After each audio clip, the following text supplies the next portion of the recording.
प्रश्न किया था कि महाराज जी मन कैसे रुके, तो उड़िया बाबा ने उत्तर दिया नियम पालन से।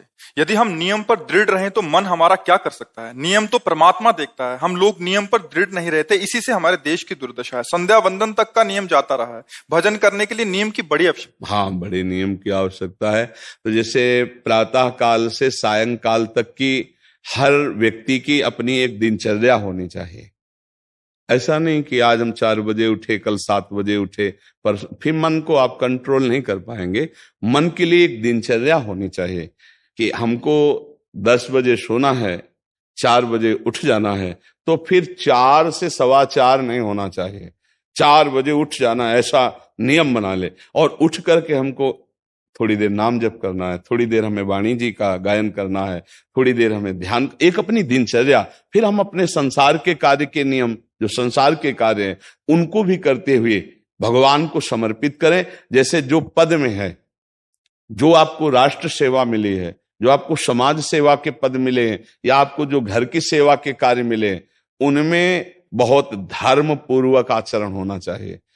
अगर आप अधर्म आचरण करते हैं, अपने पद का दुरुपयोग करते हैं, तो आप सुबह जग करके थोड़ा माला चला लीजिए, फिर भी आपका कल्याण नहीं होगा, क्योंकि आप अपने पद का, अपने सेवा का दुरुपयोग कर रहे हैं। जैसे हम जानते हैं कि अधर्माचरण है, ये अधर्मी है, हमें पता है दोषी है, और वो हमको कुछ धन दे देता है, और हम उसको मुक्त करवाने की बात सोचते हैं, और जो निर्दोष है उसको फंसा देते हैं।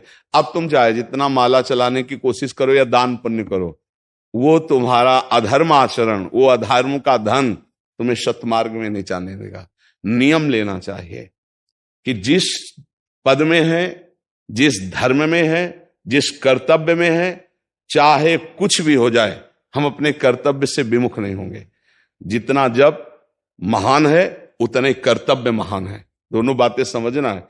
जब माला फेरा और इसके बाद बेईमानी, अधर्माचरण, इनका कोई नियम नहीं है कि हमें कैसे चलना है, तो वो माला काम नहीं कर पाएगा, क्योंकि उसका तभी सत्य भाव माना जाएगा माला जपला जब धर्माचरण है। धर्माचरण नियम से। बोले वो बड़े कट्टर नियम वाले हैं, उनको घूस नहीं, आप उनको भयभीत करके नहीं काम करवा सकते, प्रलोभन में काम नहीं करा सकते।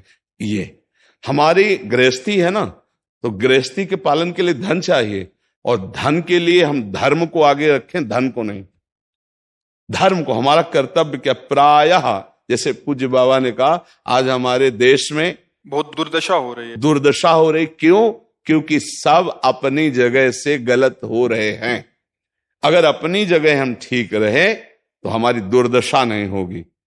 हमारा भजन कम होगा, लेकिन हम धर्म से चल रहे हैं तो हम विजयी होंगे।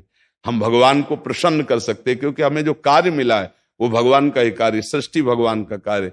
जैसे नए बच्चे कुछ वकालत पढ़ रहे थे, तो यहाँ आके प्रश्न किया था कि हम जानते हैं कि वो दोषी नहीं है, हम जानते हैं कि वो दोषी है, पर दोषी हमें पैसा दे रहा है, तो हम वकालत पढ़ी इसीलिए, हम उसको जिताएंगे, तो क्या कोई पाप है? तो उनका खुला पाप है।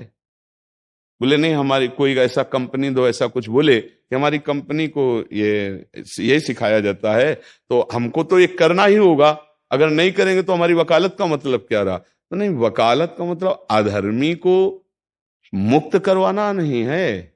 वकालत का मतलब अधर्मी के सबूत एकत्रित करके उसको दंड दिलवाना है, और धर्मात्मा को मुक्त करवाना है। अब इसके लिए आपके पास अर्थव्यवस्था अगर कमजोर भी है, तो धर्म व्यवस्था आपकी पूरी है। धर्म व्यवस्था ठीक है तो परिवार स्वस्थ रहेगा, सुखी रहेगा, भगवान आप पर प्रसन्न रहेंगे। अच्छा, फिर हमने तर्क रखा कि जैसे आपकी बहन के साथ कोई गलत व्यवहार करे, आपको पता है, और वो आपको 10 लाख रुपया घूस दे, तो क्या आप उसका पक्ष लेंगे? नहीं, तो फिर दूसरी बहन के साथ किया है। अब यहां विचार करना है ना, अपने भाई का अगर कत्ल किए हो, मुझे पता हो कि ये दोषी है, तो क्या हम पैसे से उसको मुक्त करने देंगे? लगेगा कि जान की बाजी लगा देंगे, और तुम्हें हम ऐसे ही एक गरीब आदमी की किसी ने हत्या की, तो आपका पक्ष बनता है। पर यह ज्ञान कहां मिलेगा? बिना अध्यात्म के ज्ञान तो मिलेगा नहीं। ज्ञान तो इस बात का मिला कि कैसे पैसा कमाया जाए। अच्छा, वो पैसा यदि अधर्म से आया है तो आपकी दुर्दशा कर देगा, आपकी बुद्धि भ्रष्ट कर देगा। तो जो बाबा कह रहे हैं कि आज हमारे समाज की बड़ी दुर्दशा हो रही, उसका कारण यही है कि हमें अध्यात्म का ज्ञान नहीं, हमें धर्म का ज्ञान नहीं, और बड़ी बड़ी गलतियां हो जाती है। बिल्कुल पता है आदमी निर्दोष है और हम धन के प्रभाव से उसको दंड दे देते हैं। वो दंडा भगवान जब आपको पलट कर देंगे तो आप सह नहीं पाओगे, उसका परिणाम बहुत बुरा होता है। तो इसलिए समाज को चाहिए अपने अपने कर्तव्य का पालन करते हुए एक नियमावली बना ले। जैसे कुछ दुकानों का नियम होता है कि वहां फिक्स रेट होता है, नहीं होता? वहां ये नहीं चलेगा कि कसम से कहते हैं कि तुम्हें हम अपना जान करके कि 100 रुपया मीटर ये मिला है, हम बिल्कुल मुनाफा नहीं ले रहे। नहीं, झूठ क्यों बोल रहे हो?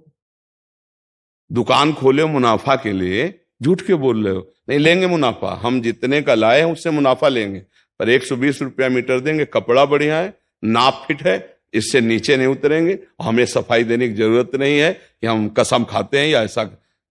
हम जानते हो ये बिजली है, दुकान है, नौकर लगे हैं,